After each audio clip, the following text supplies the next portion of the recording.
그동안 저희가 주기도문 가지고 기도하는 것을 같이 생각하고 또 깊이 있게 나눠보았습니다.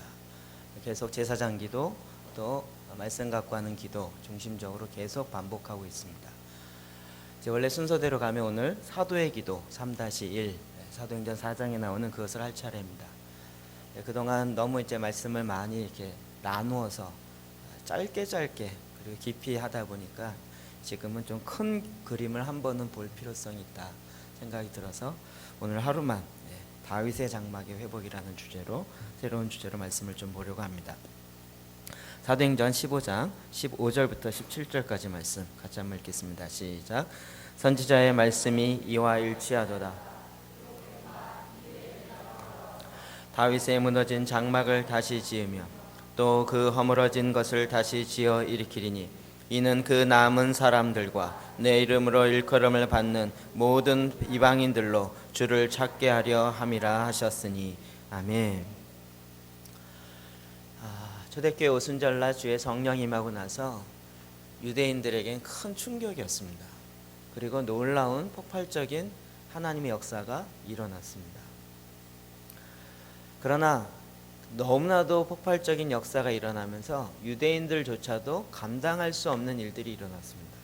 그것은 뭐냐면 그들이 개처럼 여기는 이방인들, 식사도 같이 안 하고 만지지도 않고 인사도 안 하는 부정하다고 생각해서 그들에게 하나님의 영이신 성령이 임하는 것이었습니다.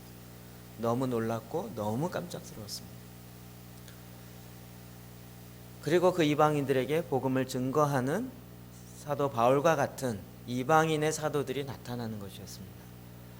도저히 유대인들은 이것을 어떻게 감당해야 할지 몰라서 다 같이 모여서 이 일로 인해서 첫 번째 회의를 했습니다. 그것이 예루살렘 총회라고 이야기하는 첫 번째 총회, 첫 번째 공의회입니다. 이 회의의 안건은 이방인들에게 성령이 임하고 이방인들도 과연 우리의 하나님의 언약의 백성에 들어올 수 있는가, 이거를 허용해야 하는가 하는 것이 논쟁이었습니다. 물론 이방인의 다양한 모습이 있지만 그 중에 한 모습은 우리가 좀 문화 충격으로 다가오는 짐승의 피를 먹는다. 우리 갑자기 개 먹는 생각이 나는데 외국 사람들, 우리 한국 사람들이 보신탕 먹는 거에 대해서 아주 질색을 합니다. 어떻게 개를 먹을 수 있냐. 우리는 생각하기를 니들은 벌레도 먹으면서 문화마다 약간의 차이가 있습니다. 근데 이방인들이 피를 먹어요. 도저히 유대인으로는 인정할 수 없는 그런 문화를 갖고 있었습니다. 그런 유대인들에게 하나님의 성령이 임한다. 이거 자체가 그들의 갖고 있는 생각으로는 정말 이렇게 포용하기 힘든 어려운 사건이었던 것입니다. 이걸로 서로 논쟁했습니다. 이방인들도 우리와 같은 언약의 백성, 가족으로 들어와야 된다. 들어올 수 있다. 아니다. 들어오면 안 된다. 이 논의가 계속적으로 되었던 것입니다. 그럴 때 사도주 중에 한 사람인 야고보 사도가 하나님의 말씀을 기억해 냈습니다. 그 야고보 사도가 일어나더니 선지자들의 말씀이 이와 일치하도다. 그러면서 구약에 있는 말씀, 기록된 바, 구약에 있는 아모스서에 기록된 말씀을 암송하기 시작했습니다. 이후에 내가 돌아와서 다윗의 무너진 장막을 다시 지으며 또 그 허물어진 것을 다시 지어 일으키리니 이는 그 남은 사람들과 내 이름으로 일컬음을 받는 모든 이방인들로 주를 찾게 하려 함이라. 내 이름으로 일컬음을 받는 모든 유대인이 아니라 이방인들도 주를 찾게 하려 함이라 라고 하나님이 미리 얘기하셨다고요. 그러니 이 예언의 말씀이 이루어진 것입니다 라고 구약에 있는 아모스서의 말씀을 인용하면서 이 사건을 이 말씀의 성취다라고 해석한 것입니다. 맞지요? 그래서 예루살렘 첫 번째 공의는 이방인들도 하나님의 가족이 되어줄 수 있고 하나님의 백성으로 들어올 수 있다라고 결의를 했습니다. 그러나 단 짐승을 피채 먹거나 그 이방인들이 갖고 있는 그 안 좋은 음식 문화들을 못하게 하는 전제 조건으로 그렇게 했습니다. 이 말씀은 아모스서에 있는 말씀을 인용한 것입니다. 아모스서 9장 11절 12절인데요. 같이 한번 비교해 보면서 읽읍시다. 11절 읽어볼까? 시작. 그날에는 내가 다윗의 무너진 장막을 일으키고 그들의 틈을 막으며 그 허물어진 것을 옛적과 같이 세우고 그들이 에돔의 남은 자와 내 이름으로 일컫는 만국을 기업으로 얻게 하리. 이 일을 행하시는, 자, 위에랑 아래랑 좀 비교해 보십시오. 16절부터입니다. 그 후에 내가 돌아와서 그날에 내가, 그 후에 내가 돌아와서 그날에 내가, 조금 다르죠? 다윗의 무너진 장막을 다시 지으며, 밑에 보면 다윗의 무너진 장막을 일으키고 그 허물어진 것을 다시 지어 일으키, 그것들의 틈을 막으며, 약간씩 좀 다르죠. 그 허물어진 것을 일으켜서 옛적과 같이 세우고. 말씀이 약간 좀 다른 부분이 있어요. 17절 이는 그 남은 사람들과, 그런데 밑에 아모스서에는 그들이 에돔의 남은 자와 내 이름으로 일컫는 받는 이방인들, 밑에는 만국을 기업으로 얻게 하려. 약간 그 의미가 다시 좀 풀어져요. 근데 놀랍게도요, 야고보 사도는 에돔의 남은 자를, 에돔자를 싹 빼고 그냥 남은 사람들과 이렇게 이야기합니다. 에돔 족속이 어느 나라입니까? 지금 치면 이스라엘 아닙니다. 에돔, 지금으로 치면 이란 국가입니다. 이란. 이방인들의 이란, 에돔, 그러면 가장 적대시하는, 그 당시에도 그 나라인데, 지금도 그렇죠. 이란과 이스라엘의 이 핵 개발로 인한 전쟁의 시비는 전 세계를 긴장시키고 있습니다. 그런데 이 에돔의 남은 자와 내 이름을 일컫는 만국의 기업으로 얻게 하리라. 제가 보기에 야고보 사도는 이 에돔 족속만큼은 넣고 싶지 않았던 것 같습니다. 우리의 왼수. 여러분, 하나님이 일본을 축복하시면 여러분 기분 좋으십니까? 기분 안 좋으세요? 좋다고 얘기해야 될 것 같은데 속으로는 안 좋고 비슷한 느낌인 거예요.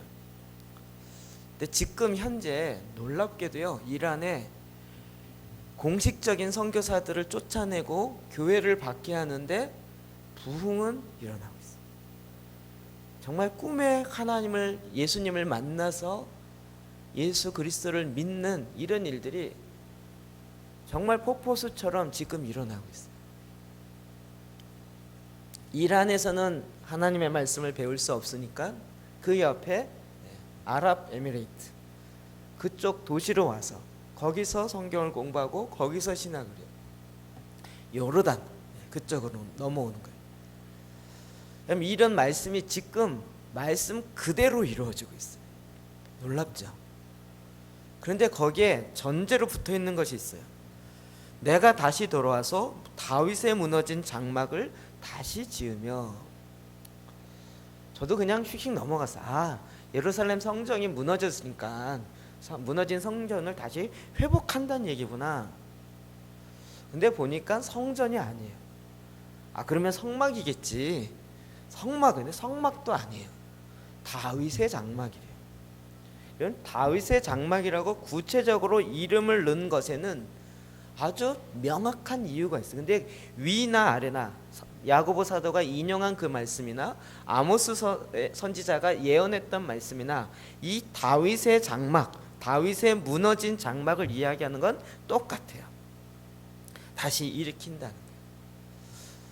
도대체 이 다윗의 장막이 무엇이길래 다윗의 장막을 일으켜서 그 다윗의 장막 안에서 에돔의 남은 자들과 이방인들, 만국, 모든 민족이 다 같이 모여서 하나님의 이름을 찬양하며 주님이 행하시는 일들이 동일하게 일어나는 그와 같은 역사가 일어나는가 하는 것이죠. 저는 그것이 쉽게 생각해서 이게 교회, 오늘날의 교회가 일어나는 거구나 라고 전에는 생각했었습니다. 근데 가만히 보니까 다윗의 장막, 두 번이나 강조하면서 허물어진 다윗의 장막을 다시 일으킨다. 예루살렘 제3의 성전을 일으킨다는 얘기입니까?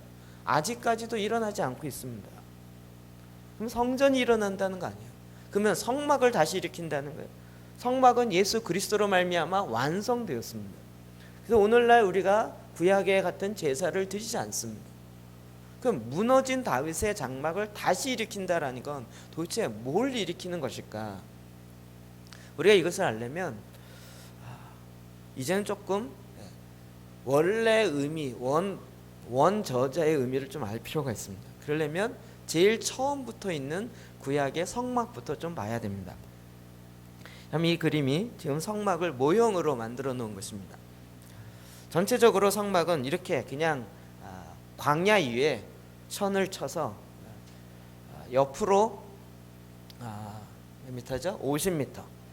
그 다음에 이 세로로 25m 되어지는 그냥 우리 축구장 반만한 크기, 반 되나요? 그 정도 사이즈, 그보다 약간 좀 작습니다.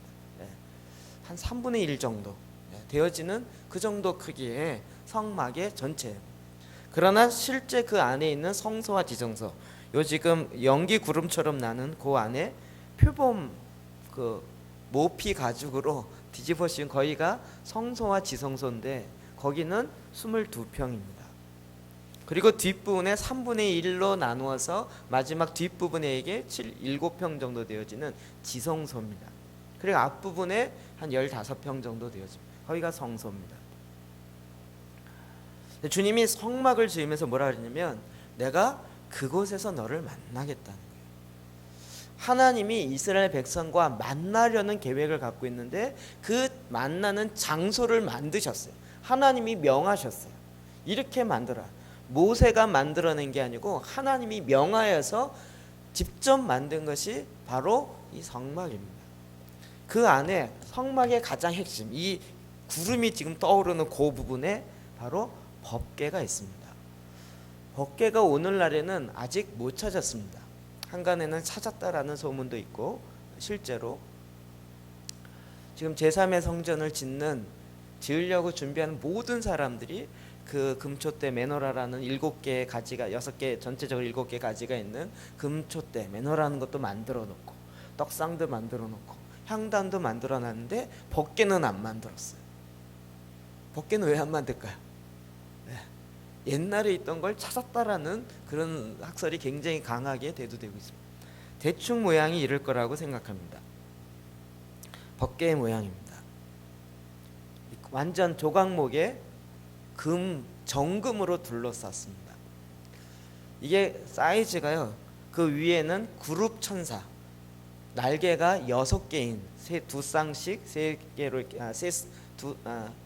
두 날개가 한 쌍으로 돼서 세 쌍으로 6개의 날개로 있습니다. 서로 얼굴과 얼굴을 마주보고 있는 그룹 천사가 그 법궤 위에 뚜껑 위에 이렇게 올라가 있습니다.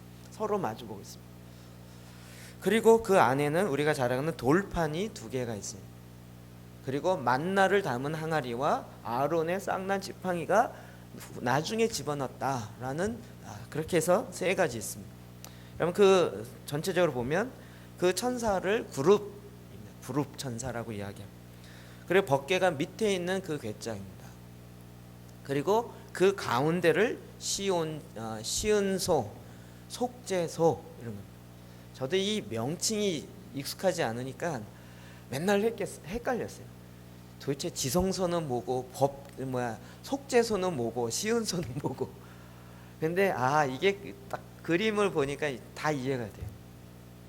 법궤 실제 사이즈는 높이가 1규빗 반, 폭이 1규빗 반, 전체 길이가 2규빗 반입니다. 1규빗은 손 여기서부터 여기까지 보통 45cm에서 55cm, 평균 잡아 50cm입니다. 1규빗 반이니까 75cm. 그리고 높이도 75cm, 요 옆에 폭도 75cm. 그리고 세로로 길어서 2규빗 반. 2규빗이면 1m 반이니까 1m 25cm. 대충 감이 오시나요? 높이는 요 요 강대상보다 조금 더 낮은, 그리고 125cm니까 제 팔보다도 한 요 정도 되는, 그래서 이렇게 밑으로 내려 요 정도 사이즈, 크지 않습니다. 그 뚜껑을 덮어놓고 그 떡궁에 그 그룹, 지금 삼각형처럼 되어 있는 거기에서 내가 너에게 말하겠다라고 합니다. 거기를 시은 자, 속죄소 이렇게 이야기합니다. 어렵지 않죠? 대충 이게 알면 별 내용이 아닌데 말이 어려우니까 또 다른 장소가 있다라고 자꾸 착각하게 됩니다. 자, 이 법궤에 대한 하나님의 말씀이 굉장히 많이 있습니다. 출애굽기 25장 22절 같이 읽어볼까요? 시작. 거기서 내가 너와 만나고 속죄소 위 곧 증거계.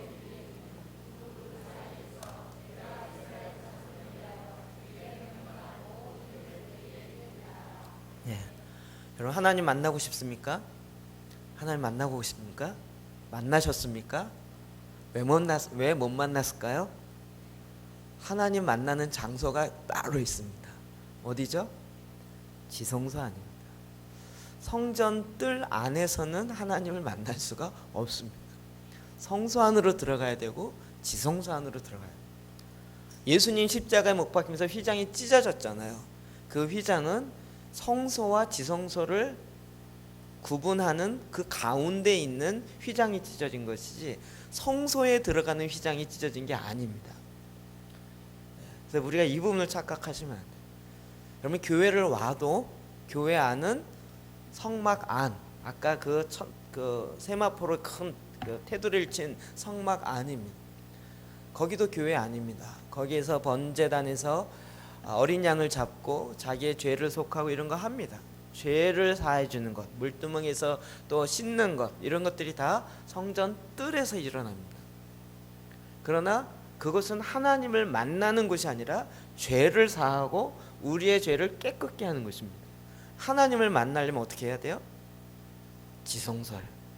내가 거기에서 내가 너와 만나고, 주님이 아예 지정하셨어요. 하나님이 어디서 만나요? 지성소, 그 속죄소, 거기서 말해요. 약간 표현이 좀 그렇지만 면회, 그 형무소에 계신 분 면회 가면 좀 만나는, 그런 서로 마주 보면서 이렇게 구멍 뻥뻥 뚫린 거에서 서로 얘기하잖아요. 그런 것처럼 구름 날개 사이에서 하나님 말씀하시면 난 여기서 앉아서 듣고 이런 형태로 간다는. 어디서 만나요? 지성소에서, 쉬운 자에서. 그러려면 그 안에 들어가야 만날 수 있어요. 법궤는 그런 의미에서 하나님의 임재를 이야기하는 것이에요. 성경에 그래서 이것을 증거궤라고 이야기합니다. 또 다른 법궤 표현이 있는데 여호와의 언약궤라는 것입니다. 이 민수기 10장 33절, 그들이 여호와의 산에서 떠나 3일 길을 갈 때 여호와의 언약궤가 그 3일 길에 앞서가며 그들이 쉴 곳을 찾았고, 이제 그 십계명을 받고 법궤를 만들고 그리고 그 법궤를 메고 갑니다. 첫 번째로 법궤가 맺을 그것을, 언약궤에 맺을 장소를 찾고 멈춥니다. 그러면서 멈출 때, 이 언약궤가 떠나갈 때 모세가 뭐라고 얘기하냐면 여호와여 일어나사 주의 대적들을 흩으시고 주를 미워하는 자가 주 앞에 도망하게 하소서. 그러면서 법궤가 출발하기 시작합니다. 그리고 멈췄으면 모세가 다시 이야기합니다. 여호와여 이스라엘 족속들에게로 돌아오소서. 이게 굉장히 그냥 되는 게 아닙니다. 다 이렇게 절차에 의해서 되어집니다. 그 언약궤, 하나님의 말씀과 함께 일어나고 말씀과 함께 멈추는 것입니다. 열왕기상 2장 26절에 보면 또 거기에는 여호와의 궤라고 이야기합니다. 여호와의 궤, 하나님의 궤야. 그냥 사람이 만든 그런 게 아니고요. 그러니까 그 의미가 무엇이냐에 따라서 다양한 명칭이 있다는 거예요. 여호수아 3장 13절에 보면 온 땅의 주 여호와에게, 여호수아 3장은 이제 요단강을 건너는 그 장면이에요. 온 땅의 주 여호와에게를 맨 제사장들이 발바닥이 요단 물을 밟고 멈추면 요단 물 곧 위에로부터 흘러내던 물이 끊어지고 한 곳에 쌓여 서니라. 법궤를 메고 제사장이 발바닥으로 요단강을 밟았더니 그때부터 요단강에 물이 멈춰섰어요. 그러니까 결국 법궤가 가는 것에 이게 멈춰서는 것을 이야기해요. 하나님의 온 땅의 주 여호와에게 또 하나님의 계획. 사무엘상 3장 3절 사무엘이 하나님의 말씀을 들을 때 그는 하나님의 전, 즉 성소 안에서 잠을 자요. 하나님의 등불은 아직 꺼지지 아니하였으며 사무엘은 하나님의 궤에 있는 여호와의 전 안에 누웠더니, 그랬더니 사무엘아 사무엘아 소리가 들린 거예요. 어디서 들렸을까요? 네, 그 법궤. 그런데 제사장은 어디 있어요? 밖에서 자잖아요. 그러니까 달려가서 부르셨습니까? 엘리 제사장이 아니다. 3번이나 그래요. 사무엘은 어디서 잤다고요? 여호와의 전 안에서요. 이제 좀 그림이 그려지시나요? 안 그려지시면 다음 주에 성막견학을 한번 더 가시기 바랍니다. 거룩한 게 역대하 35장 3절 또 여호와 앞에 구별되어 온 이스라엘을 가르친 레위 사람에게 이르되 거룩한 궤를 이스라엘 왕 다윗의 아들 솔로몬이 건축한 전 가운데 두고 다시는 너희 어깨에 매지 말고 마땅히 너희 하나님 여호와와 그 백성 이스라엘을 섬길 것이라. 이 법궤에는 어깨에 맬 수 있는 봉을 끼울 수 있는 2 고리가 있습니다. 그래서 사람이 메고 갑니다. 그런데 이제는 그렇게 하지 말고 솔로몬 성전을 짓고 그곳에 법궤를 갖다 놓습니다.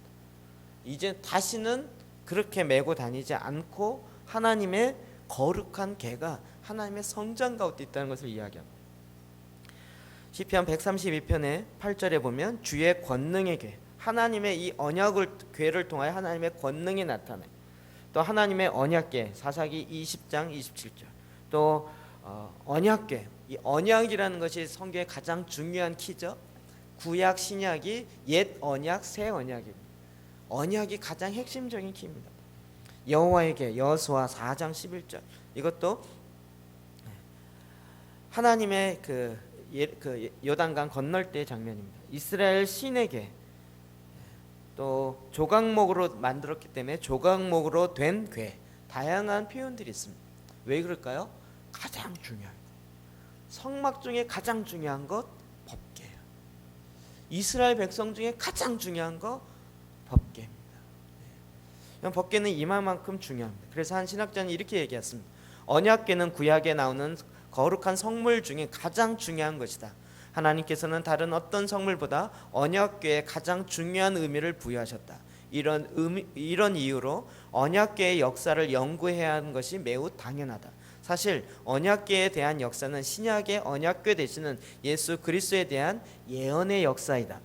언약궤가 이스라엘 역사 가운데 가장 첫 번째이고 중요한 것이듯 예수 그리스도 역시 하나님과 교회 앞에서 가장 첫 번째이고 가장 중요한 것이 된다. 언약궤의 여정은 예수 그리스도의 탄생, 예수 그리스도의 기름 부심, 생애, 사역, 죽음, 부활, 강림, 재림에 대한 하나님의 이야기다. 언약궤의 역사는 예수 그리스도의 생애의 역사와 같은 의미를 갖고 있다는 거예요. 그렇기 때문에 이 법궤를 아는 건 굉장히 중요한 것입니다. 여태까지 서론이었는데 좀 이해되셨어요? 자, 이제는 깨어나십시오. 주무시는 분들 일어나십시오. 이제부터 본론입니다. 중요합니다. 하나님이 구름과 함께 이 언약궤가 광야에서 움직였습니다. 마음대로 합의해서 움직인 게 아니라 구름이 뜨면 그때 야 하나님 움직이니까 우리도 움직이자. 그래서 광야에서 42번 움직였습니다. 제일 마지막에 성막을 치은 것이 바로 실로라는 지역이었습니다. 여호수아 18장 1절 시작. 이스라엘 자손의 온 회중이 실로에 모여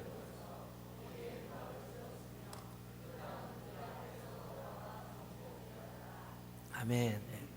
하나님이 지금 어떻게 움직이시는가가 가장 중요하잖아요. 근데 그게 법궤와 함께 가는 거예요. 근데 제일 마지막에 회막을 하나님이 어디에 치게 하셨어요?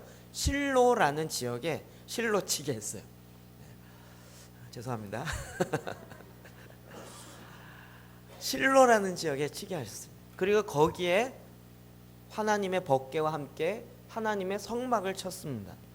이 지역은 굉장히 중요한 지역. 그래서 그것이 바로 예배드리는 제사드리는 이스라엘 백성의 가장 상징적인 지역이 실로가 되었습니다. 네, 사무엘상 1장 3절 보면 이렇게 나옵니다. 시작. 이 사람이 매년 자기 성읍에 나와서 실로에 올라가서 만군의 여호와께 예배하여 제사를 드렸더니 엘리의 두 아들 홈니와 비느하스가 여호와의 제사장으로 거기에 있었더라. 아멘. 사무엘상 1장입니다. 누가 나오죠? 한나요. 아들이 없어갖고 너무 원통해서 막 하나님께 나가서 기도해요. 어디서 기도해요? 그것이 회막. 그 회막은 어디 있어요? 실로에 있어요. 지역이 굉장히 중요해요. 실로에 있어요. 그곳에 가서 정말 마음을 다해서 기도. 그때 엘리 제사장과 두 아들도 거기에 있었다고요. 실로의 성막 가운데 있었다고요. 그래서 기도하는 가운데 하나님의 언약을 받죠. 그래서 아들을 낳습니다. 그리고 그 아들을 사무엘이라고 이야기합니다. 하나님의 언약의 말씀으로 탄생한 사무엘 선지자. 사무엘은 굉장히 중요합니다.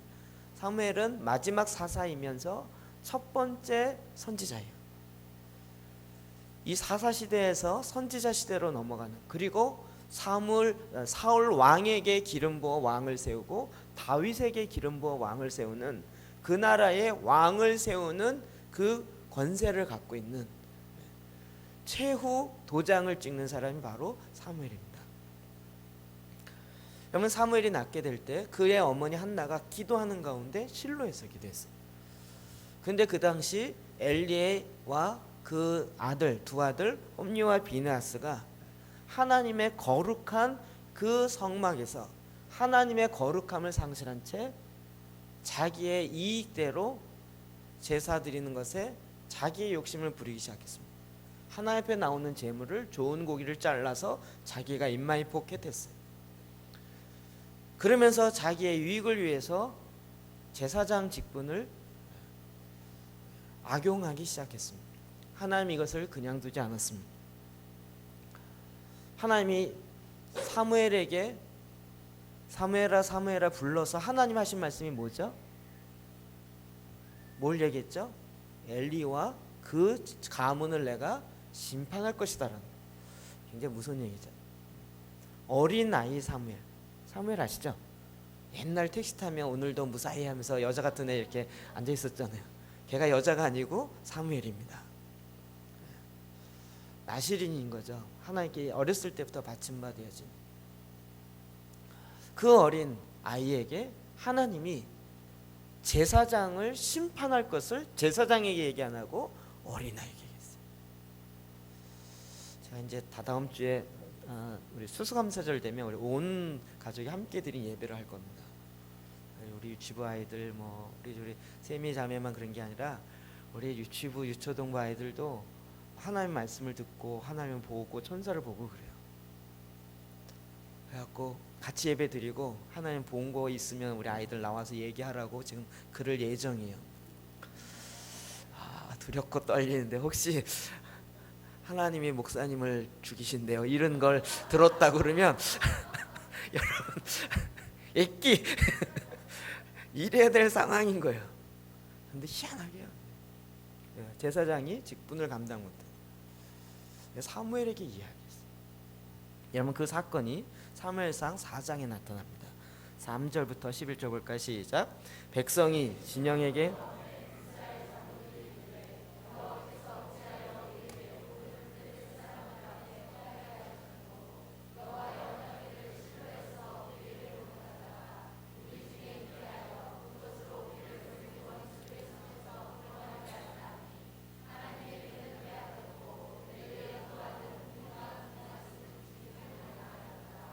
아멘. 지금 블레셋과 이스라엘 백성이 전쟁을 하고 있습니다. 자, 그다음 지도를 한번 보실까요? 요 마이크 좀 해주실래요? 요 마이크. 자, 블레셋 군대들은 하나 둘 셋. 블레셋 군대는 지금 실로가 어디냐면 여기가 지금 사해 바다입니다. 예루살렘이 여기 있죠. 위를 넘으면 여기에 갈릴리 바다가 있습니다. 여기 이제 여리고성을 건너 요단강 건널 때 여기를 건넜고 길갈 첫 번째, 그 다음에 실로가 여기 있습니다. 실로, 그렇죠? 아마도 첫 번째 베델을 했다가 그 다음 실로로 옮겼을 것이다 이렇게 추측합니다. 지금 블레셋 사람들과 이스라엘 백성이 전진하면서 여기에서 지금 한판 붙었습니다. 블레셋 사람은 이 아벡이라는 곳에 진을 쳤고 이스라엘 사람들은 에벤에셀에서 진을 쳤습니다. 그래갖고 전쟁을 했습니다. 그런데 첫 번째 전쟁에 이스라엘이 이길 줄 알았는데 졌습니다. 그래서 4,000명이 죽었습니다. 그래서 야, 왜 우리가 블레셋에게 지냐? 그랬고 고민하던 차에 어떤 사람이 외쳤습니다. 법궤를 갖고 오자. 그래서 어디에요? 실로에 있는 법궤를 가지고 왔습니다. 바로 그 장면이에요. 법궤를 갖고 오니까 이스라엘 백성은 소리치기 시작했어요. 큰 소리를 치니까 너무나도 놀래갖고 블레셋 사람, 야 이게 어떻게 됐냐? 쟤네들 져놓고도 저렇게 소리를 쳐. 이 무슨 일이야? 그랬더니 한 사람이 이야기해줍니다. 법궤가 왔습니다. 여러분 그 사무엘상 3장의 말씀을 보십시오. 너무나도 재밌어요. 그 법궤가 왔다는 이야기를 가지고 블레셋 사람들이 오히려 제대로 해석을 해주고 있어요. 사무엘상 한번 성경책 있으시면 좀 살펴보십시오. 3장에 보시면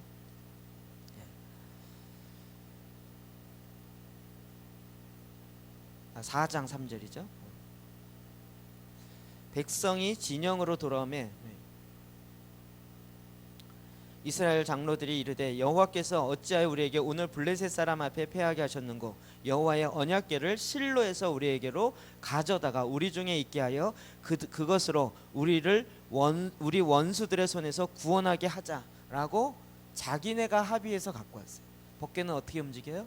하나님의 임재로 구름이 움직여야 돼요. 하나님에 의해서 움직여지는데 제사장들이 자기네끼리 모여서 합의해 갖고 오게 했어요. 갖고 왔습니다. 이에 백성이 실로에 사람을 보내어 그룹 사이에 계신 만군의 여호와의 언약궤를 거기서 가져왔고 엘리의 두 아들 홈리와 비느하스는 하나님의 언약궤와 함께 거기에 있었더라. 실로에 제사장으로 있었죠. 자, 그래서 5절 여호와의 언약궤가 진영에 들어올 때 온 이스라엘의 큰 소리로 외침에 땅이 울렸어요. 얼마나 크게 울려? 이게 법궤가 들어오니까 뭐야? 하나님이 오시는 거예요. 하나님이. 그러니까 막 땅이 진동했어요. 블레셋 사람이 그 외치는 소리를 듣고 이르되 히브리 진영에서 큰 소리로 외침은 어찌 됨이냐 하다가 여호와의 궤가 진영에 들어온 줄을 깨달은지라. 그 법궤가 들어왔다는 걸 깨달았어요. 그러면서 그들이 뭐라고 해석해? 7절 블레셋 사람이 두려워하여 이르되 신이 진영에 이르렀도다. 법궤가 왔는데 뭐라 그래요? 신이 임했다는 거예요. 법궤가 무슨 의미인지 알아요? 이거는 이스라엘 백성이 한 게 아니고 이방인 블레셋 사람이 한 얘기예요. 하고 또 이르되 우리에게 화로다. 전날에는 이런 일이 없었도다. 전날에는 전쟁할 때 법궤가 오는 일이 없었는데 이제 법궤가 왔다는 거예요. 그 다음에 또 8절 우리에게 화로다. 또 얘기해. 우리에게 화로다. 누가 우리를 이 능한 신들의 손에서 건지리요. 지금 4,000명을 죽이고 이겼는데도 불구하고 이제 법궤가 들어오니까 우리 화로다. 저 능한 신을 누가 이기리요.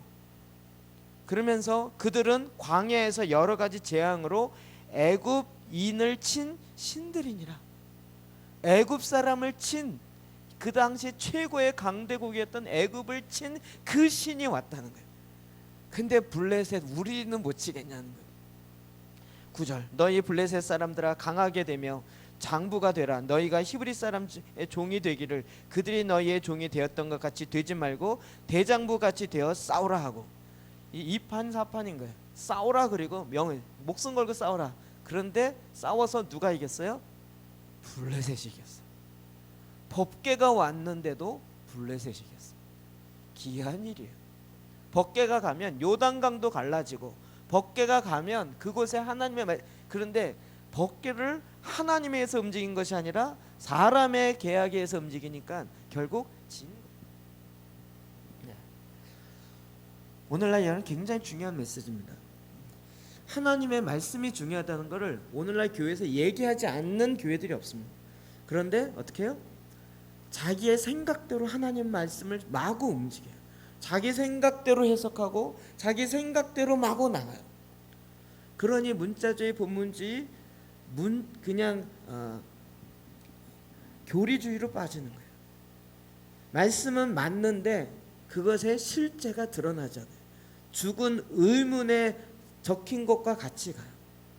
하나님 말씀은 살아있습니다 라고 얘기하는데 본인의 삶에서는 하나님의 삶이 나타나지 않아요. 그리고 괜히 엉뚱한데 가져다가 하나님 말씀 끌어다가 그냥 앞뒤 문맥도 상관없이 자기 마음대로 딱 끊어다가 하나님이 축복하십니다 그리고 그냥 축복을 선언해요.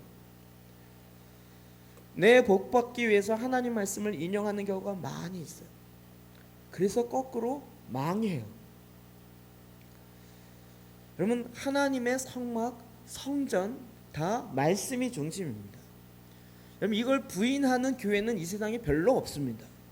그럼에도 불구하고 왜 그런 역사가 안 일어나는가? 정말 하나님의 집, 하나님의 교회 가운데 하려고 했던 하나님의 방법이 있다고요. 법궤가 함부로 움직여지는 게 아니라고요. 근데 그거를 인위적으로 풀어가기 시작하니까 오히려 세상 신에게 쥐는 꼴이 됐습니다. 그래서 어떻게 됐죠? 이 법궤를 갖고 그 다음에 첫 번째로 아스도스로 갑니다. 그래서 자기네가 믿는 다곤 신상 앞에 법궤를 갖다 놨더니 다곤 신상에 목이 부러졌습니다. 희한한 일이에요. 이스라엘이 싸우지 않는데 법궤만 갖다 놨는데 하나님의 임재예요.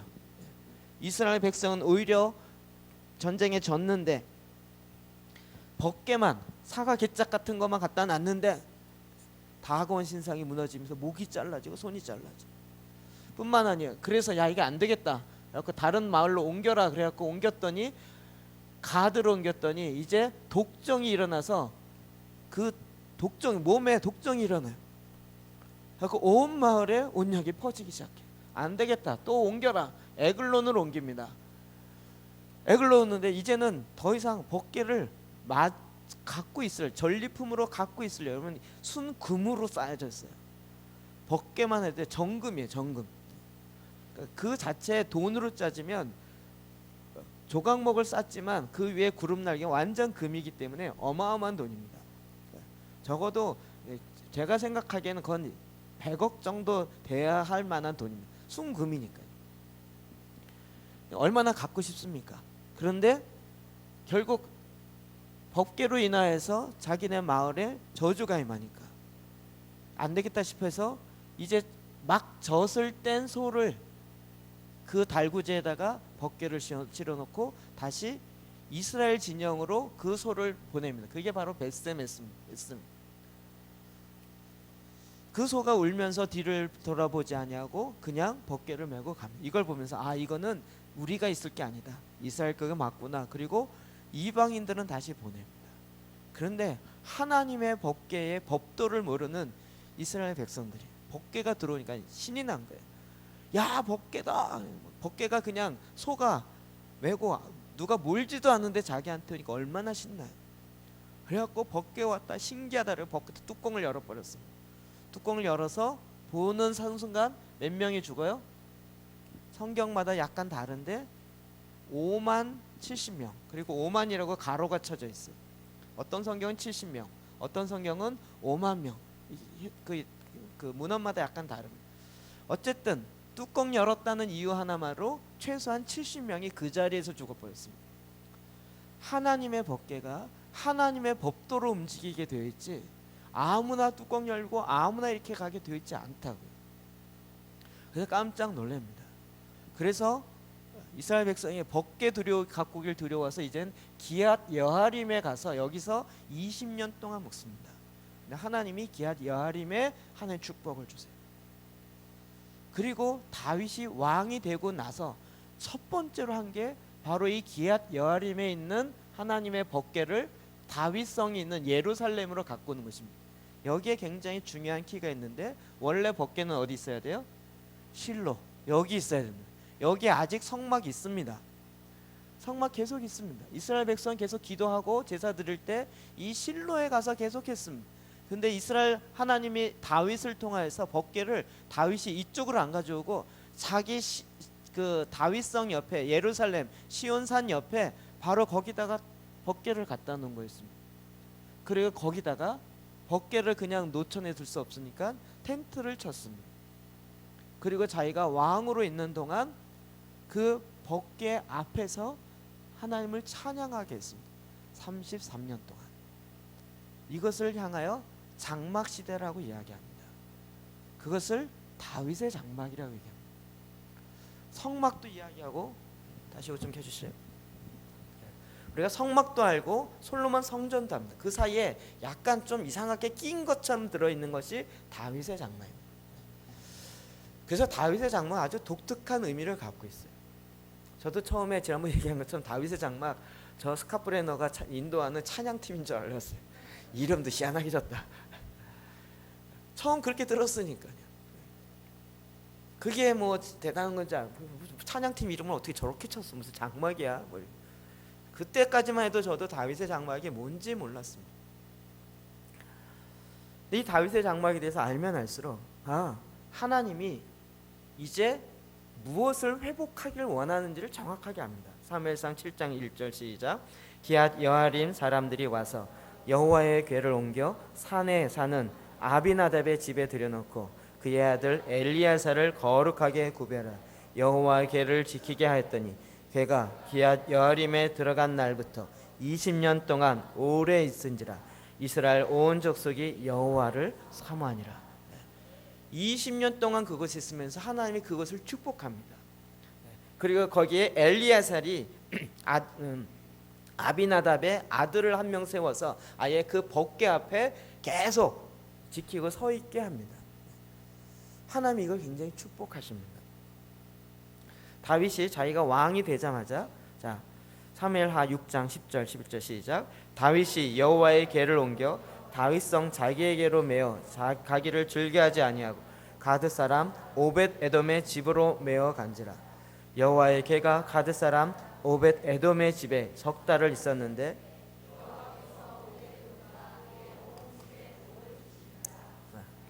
다윗이 법궤를 가져오려고 그랬어요. 그래서 갖고 오면서 막 군대를 2만 명 동원하고 했어요. 근데 법궤를 소에다 메고 달구지하고 오다가 타작마당 앞에서 소가 뛰어버렸습니다. 그래서 어떻게 됐어요? 우사가 그것을 법궤가 흔들리니까 딱 잡았다가 찢겨서 죽였습니다. 정말 구약에 기져 있는 미드라시에 보면 그 법궤 달구지 사이에 발이 끼고 소가 차기 시작해서 이 몸이 찢어져서 죽었다라고 얘기합니다. 여러분, 법궤를 옮기다가 사람이 죽어버렸어요. 다윗이 깜짝 놀라요. 왜 그랬습니까? 하나님의 법궤는 소가 움직이는 게 아니에요. 그것도 제사장이, 레위인들이 자기를 거룩하게 먼저 정결케 하고 움직이게 있어요. 소에 움직이는 건 이방 신을, 우상을 움직일 때 하는 방법입니다. 하나님은 그 방법으로 하나님의 임재, 하나님의 말씀이 움직여지길 원치 않았습니다. 근데 다윗이 그것을 몰랐어요. 그리고 법궤 갖고 오다가 사람이 죽어버렸어요. 그걸 어디다 맡겼습니까? 가드 사람. 가드 누구죠? 이방인이에요. 이방인. 오벳 에돔의 집에 뒀어요. 3개월 동안 줬는데 하나님이 오벳 에돔을 축복하셨어요. 그리고 나서 다윗이 다시 하나님의 율법 말씀을 다시 보니까 옮기는 방법이 있다는 걸 알아요. 그래서 레위인들을 거룩하게 하고 준비하고, 그리고 다시 3개월 만에 가서 그 법궤를 가져옵니다. 여러분, 그 법궤 만졌다가 사람이 찢어 죽었습니다. 법궤는 누가 메야 된다고요? 사람이 메야 돼요. 자, 법궤 메고 싶은 사람 자원하여 그거 만졌다가 70명 뚜껑 열었다 죽었고, 그거 만졌다가 흔들리는데, 그것도 궁금해서가 아니고 흔들리는데 넘어지면 안 되잖아요. 그거 잡았다가 찢겨 죽었어요. 자, 메고 한번 가볼 사람. 쉬운 얘기가 아닙니다. 정말 이제는 하나님의 말씀 앞에 그대로 지켜서 그 법궤를 이제는 구약의 율법에 기록된 대로 레위 족속을 준비시키셔서 그 말씀을 법궤를 메고, 그리고 그 법궤 앞에서 하나님을 찬양하기 시작합니다. 시편 78편 6절 67절 시작. 또 요셉의 장막을 버리시며 에브라임 지파를 택하지 아니하시고 오직 유다 지파와 그가 사랑하시는 시온 산을 택하시며 그의 성소를 산의 높음 같이 영원히 두신 땅 같이 지으셨도다. 아멘. 이스라엘 백성이 애굽에 흉년이 들어서 온 세상이 다 흉년이었어요. 7년 동안. 이럴 때 누구를 통해서 살아남았죠? 요셉이요. 요셉의 두 아들. 그 중에 에브라임이요. 그래서 나중에 12지파를 보면 요셉을 빼고 에브라임을 끼워 넣습니다.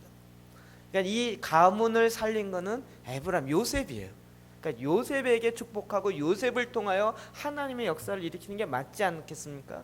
그런데 하나님이 에브라임을 택하지 아니하시고 유다 지파를 택했어요.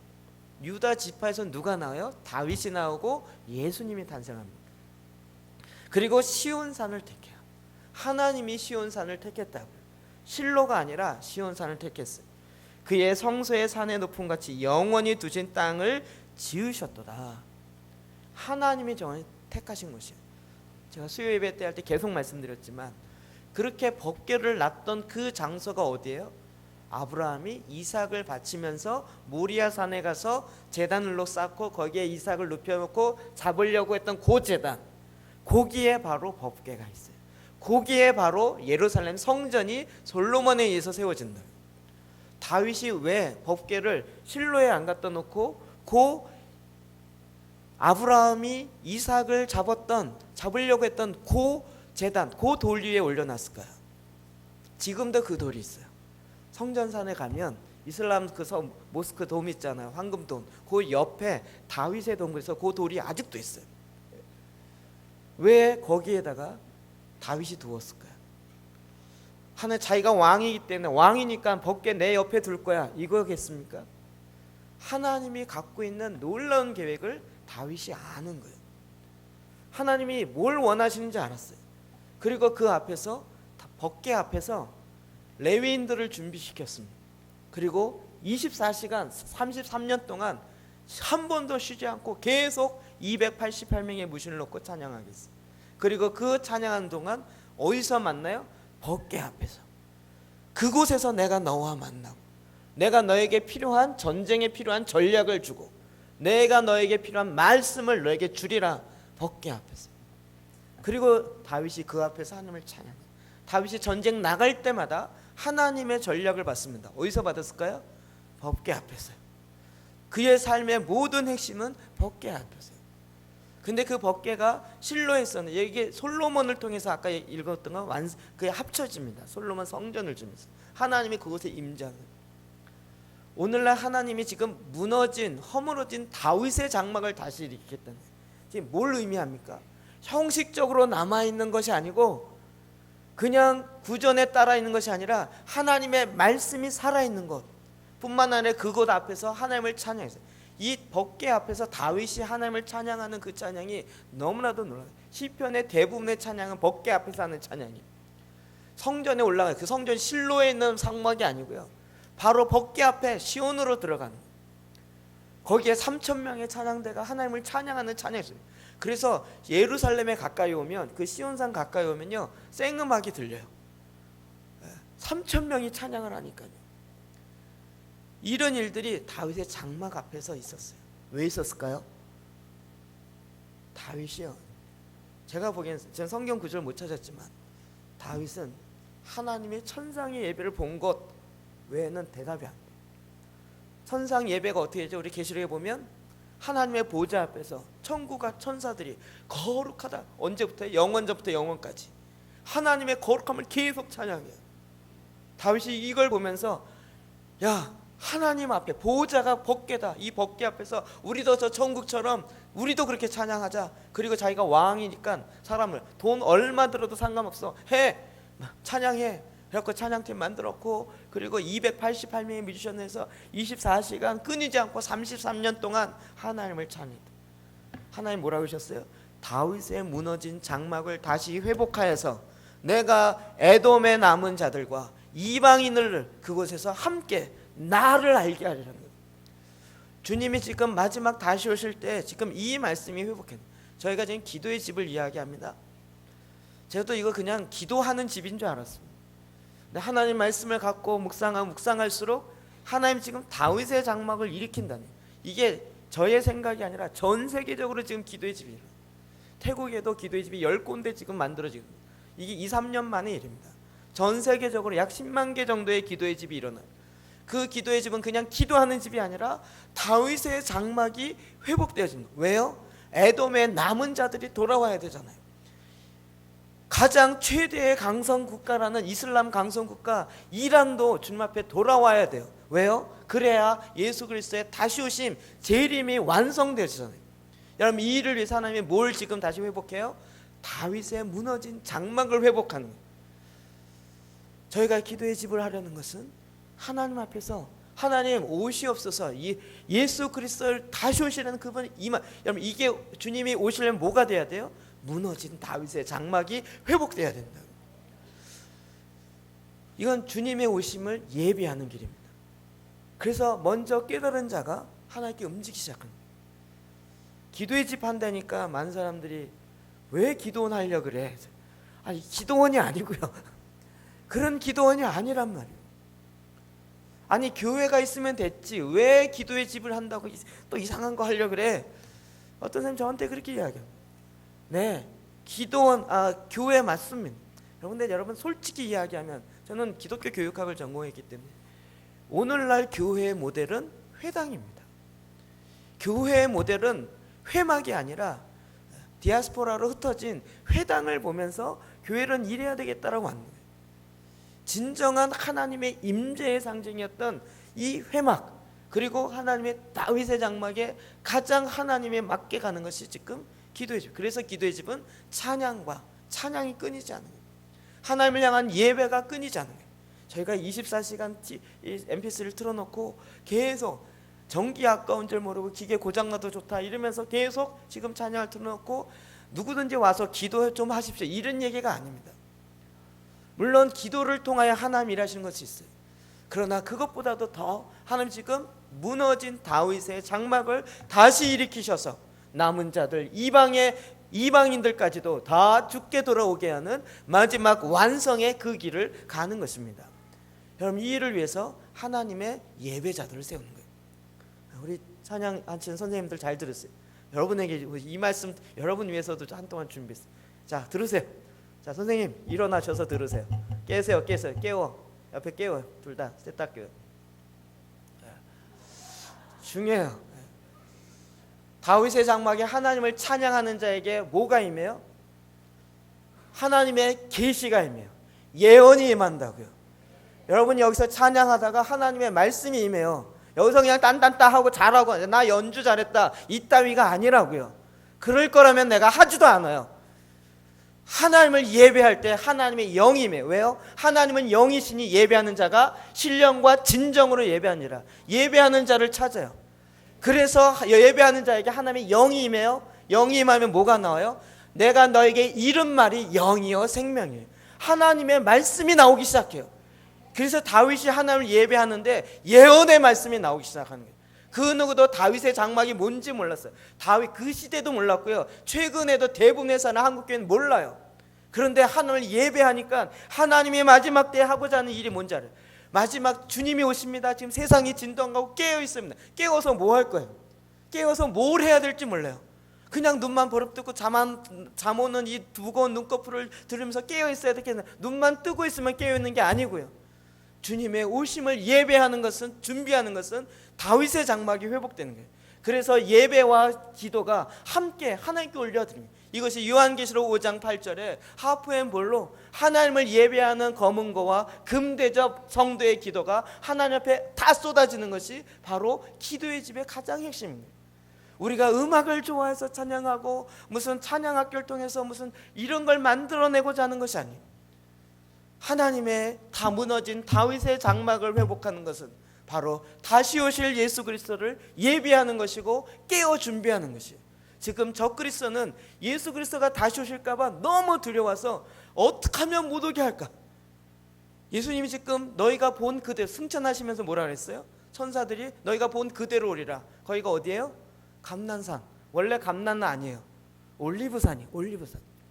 우리나 그 한국 한문으로 번역하면서 올리브가 뭔지 모르니까 비슷한 나무 찾아라. 그래서 감난나무를 이야기하는 올리브예요. 올리브나무.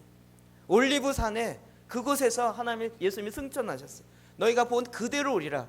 다시 그 올리브산에 오신다는 거예요. 그래서 어떻게 했어요?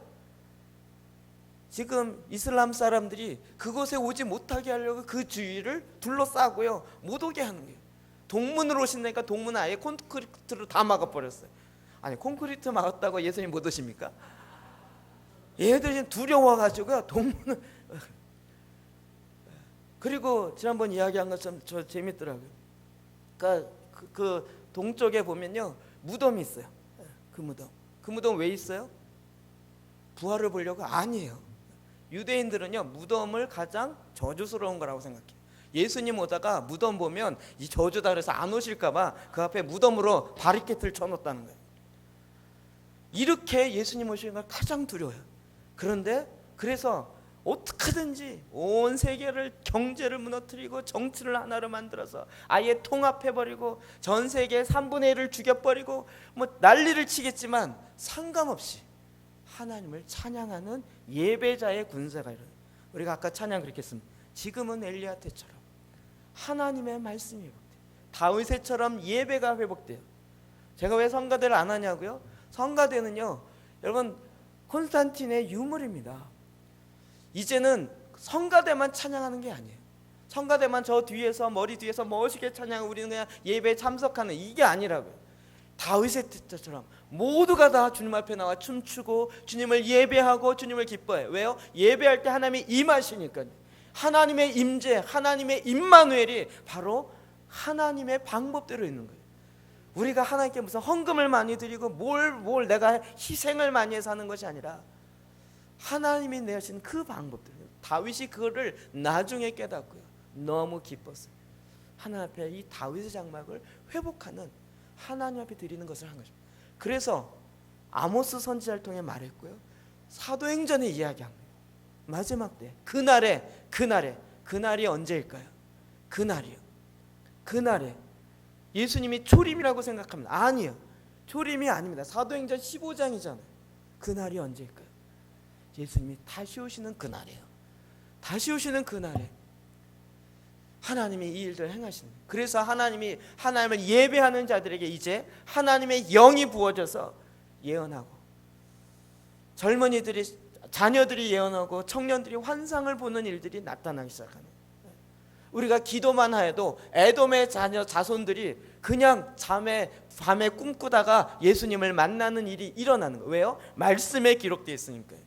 기도의 집이, 다윗의 장막이 회복되어지면서 하나님 이 마지막 때에 이루겠다는 이 에돔의 자손들이 돌아오게 하십시오 라고 기도했더니 하나님이, 그래 너희가 내 언약을 아는구나, 그 말을 내가 이루겠다. 이루셔야죠. 그러면 일한 사람들이 예수께 돌아와야죠. 이런 일들이 지금 우리 눈앞에 일어나는 것이에요.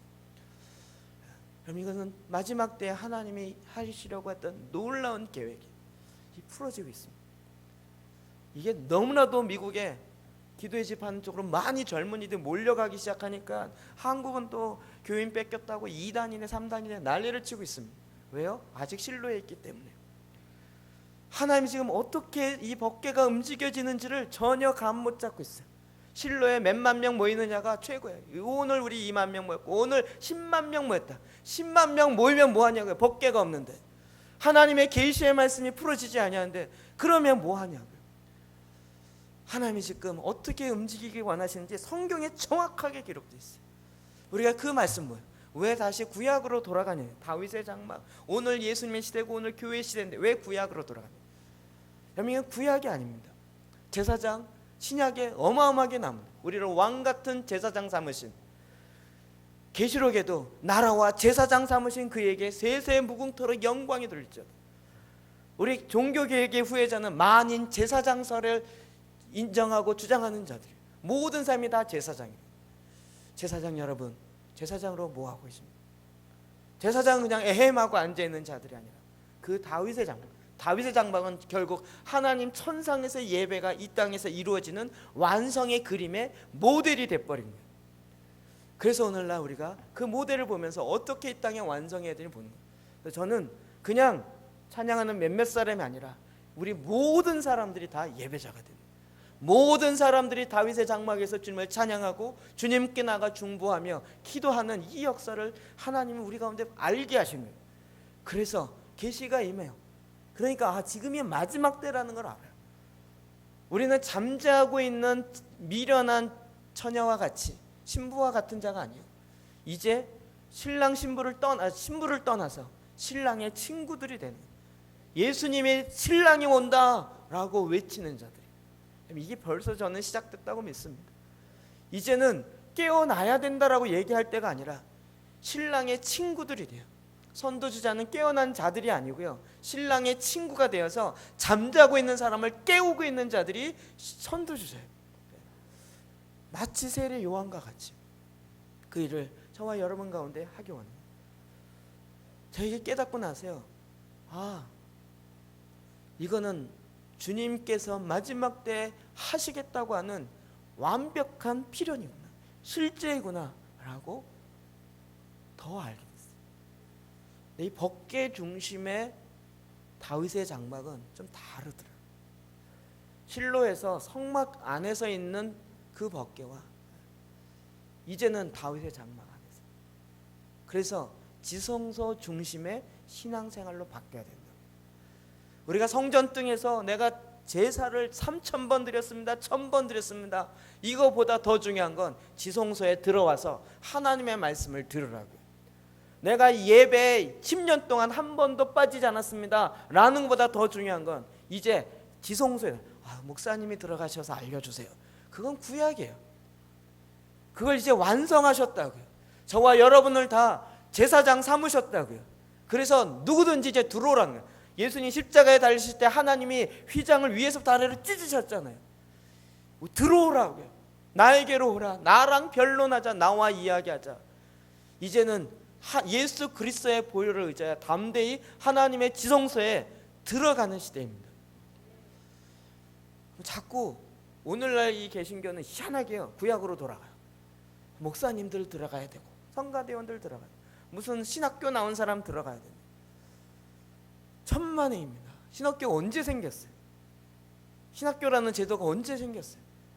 생긴 지 400년 500년밖에 안 됩니다. 종교개혁 이후에 어떻게 사제를 만들어낼 것인가?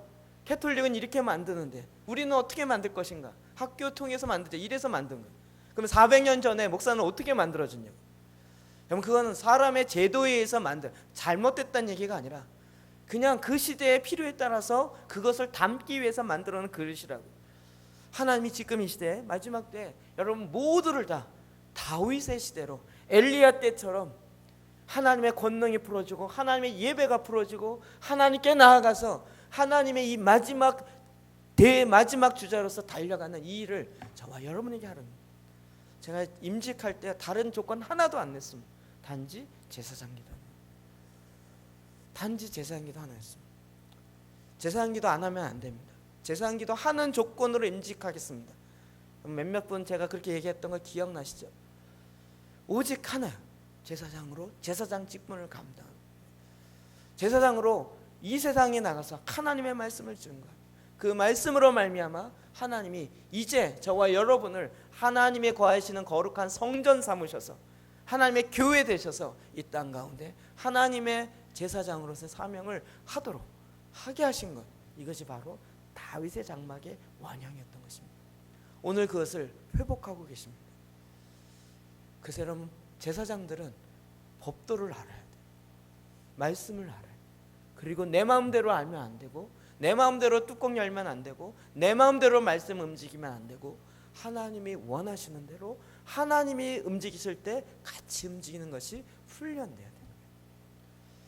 그리고 그 하나님을 기뻐하고 오직 하나님만을 즐거워하는 다윗의 법궤 앞에서 다윗이 춤추며 찬양했던 것처럼 그와 같은 일이 오늘 저와 여러분 가운데 회복되는 것입니다. 주의 이름으로 이 다윗의 장막이 회복되어진 일이 이미 시작되었습니다. 여러분들 그 지성소 안으로 들어와서 주의 얼굴을 배웠고 주의 임재 가운데 하나님의 아름다운 것을 직접 경험하시기를 주의 이름으로 축복합니다. 기도하시겠습니다.